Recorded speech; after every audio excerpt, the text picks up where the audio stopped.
The Velvet Lily wasn't a restaurant. It was a stage. Every night, Los Angeles's elite came not to eat, but to be seen. The marble floors gleamed like mirrors, chandeliers hummed faintly overhead, and the servers, people like me, moved through the golden light like ghosts trying not to disturb the living. My name's Emma Collins, 27, journalism degree, 6 figures of debt, and a resume full of bylines from magazines that don't exist anymore. I used to write stories that mattered, corruption exposés, worker strikes, the kind of truth that makes people squirm. Then the magazine folded, and I went from chasing headlines to pouring wine for the people I used to investigate. See that corner booth? Marcus, the bartender, murmured one night, nodding toward the velvet seating under the chandelier's glow. That's the throne. She sits there every Saturday at 8. She? I asked, balancing a tray of crystal glasses. Victoria Lane, wife of Ethan Lane, real estate billionaire. He smirked. Pretty face. Nasty soul. Last week she made a waiter cry because her soup was too symmetrical. Just keep your head down, rookie. I told him I would, but that part of me, the part that used to write about power, couldn't help wondering what kind of woman found joy in making others afraid. At exactly 8:02, the dining room shifted. It wasn't noise or light. It was energy. Conversations dimmed, laughter paused mid-breath, and every eye turned toward the entrance as Victoria Lane swept in like she owned not just the restaurant, but gravity itself. Her dress was liquid silver, clinging perfectly, each diamond on her neck throwing tiny stars onto the walls. Her husband followed half a step behind, tall, handsome, but hollow-eyed. The kind of man who'd traded his voice for her approval a long time ago. I straightened my apron, heart steady, face neutral. "Good evening, Mr. and Mrs. Lane," I said softly as they reached their booth. Victoria's gaze didn't even land on me. "Don't hover," she murmured, the words sharp enough to cut the air between us. "Yes, ma'am," I said. For an hour, everything went perfectly. Plates down, glasses refilled, not a single drop of error. I began to think maybe Marcus was exaggerating. But cruelty, I would learn, isn't impulsive. It's patient. It waits until the victim feels safe. Her strike came with a lobster bisque. She took one delicate spoonful, then set it down as though it had insulted her. "It's cold," she said, voice loud enough for half the room to hear. "I'll replace it immediately, ma'am." She leaned back, a ghost of a smile curling on her lips. "Don't bother. It's not the soup that's cold, it's the service." Laughter trickled from her table, the expensive, empty kind that echoes off marble and wounds in silence. I stood there, jaw tight but expression calm. Years in journalism had taught me how to take a hit without flinching. The worst thing you could do to a bully is deny them the spectacle of your pain. And I saw it in her eyes. My silence unnerved her. She wanted me to crack. I didn't. And that, I think, was the moment she decided to destroy me. The following Saturday, the Velvet Lily pulsed again, soft jazz, champagne bubbles, and whispers that smelled like money. And there she was, Victoria Lane, back at table 6, her throne. This time she wasn't just here for dinner. She was hosting a table full of investors, influencers, people who orbited her like planets around the sun. I'd spent the whole day dreading it, praying someone else would get the assignment. But fate, or maybe karma, has a dark sense of humor.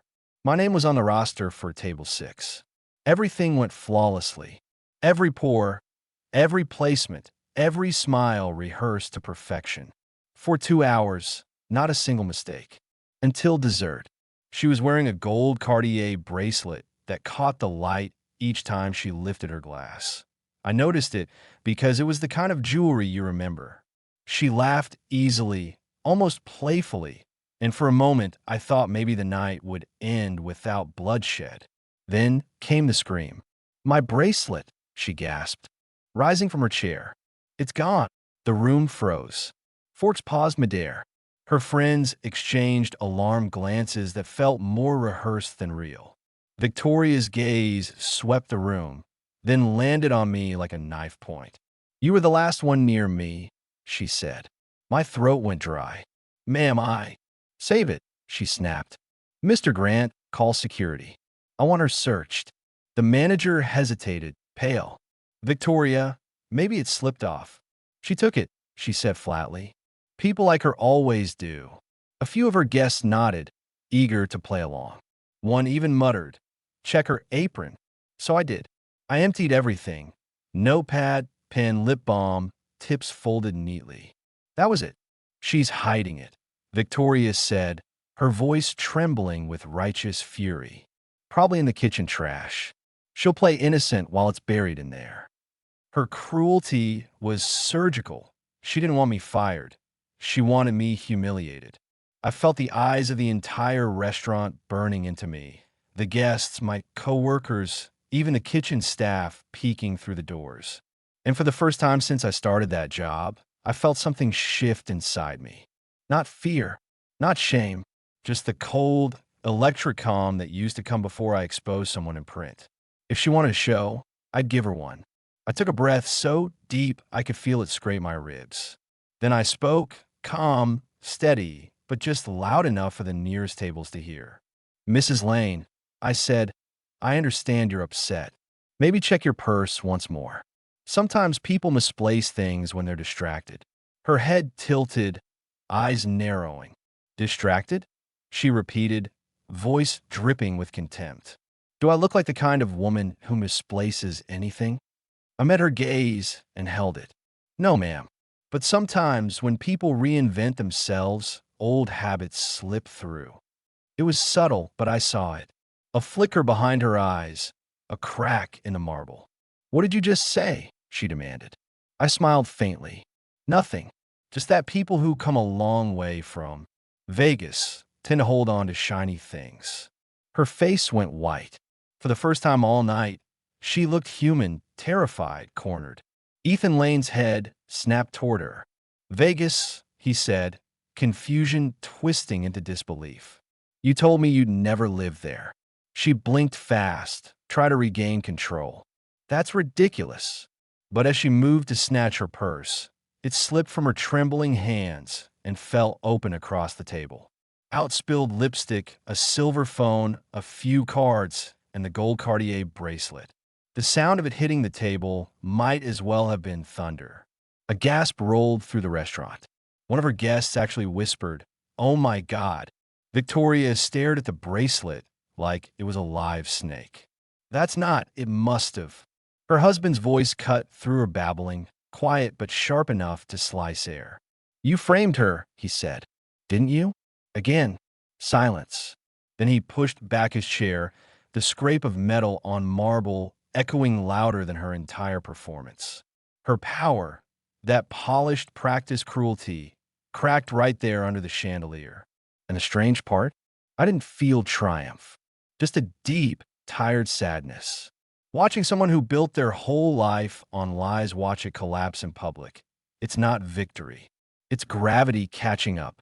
The security guards stepped forward, and Victoria Lane, socialite, queen of the Velvet Lily, was escorted through a room that didn't even pretend to look away. No one laughed this time. The room stayed quiet long after she was gone. Even the clink of silverware sounded wrong, like it didn't belong in the same world anymore. Ethan Lane stood there, one hand on the back of his chair, staring at the bracelet lying on the table. He looked years older than he had an hour ago. When he finally spoke, his voice was a whisper meant only for me. "I'm sorry for what she did," he said. "She's not well." I looked at him, and for once, there wasn't any anger left in me, just truth. "No," I said. "She's just never been told no." He nodded once, quietly, as if the words were heavier than either of us expected. Then he left the restaurant without the bracelet. By morning, the story was everywhere. Someone had filmed the scene on their phone. The gasp, the spill, the bracelet catching the light as it rolled toward me. The headline was merciless. "Socialite exposed for staging theft, secret Vegas past revealed." Within a week, Victoria Lane's perfect image crumbled. Turned out, Before she was Mrs. Lane, she'd been Tori Miles, a cocktail waitress on the Vegas Strip, who reinvented herself into a woman powerful enough to humiliate others, until she met one person who didn't bow. Me. I quit the Velvet Lily that same week. I didn't need the paycheck anymore. Not after my old editor called, saying the viral clip reminded him of the reporter who always looked for the truth in expensive rooms. He offered me a freelance column. I called it Power, Pretension, and the Price of Cruelty. My first piece began simply. In a world obsessed with image, dignity is the last real luxury. And sometimes, the quietest act of self-respect can bring the mightiest down. I wrote at my kitchen table, still in my waitress shoes, still smelling faintly of wine and perfume. Outside, Los Angeles kept glittering, pretending it didn't hear the sound of empires cracking under their own weight. And for the first time in years, I felt like a journalist again.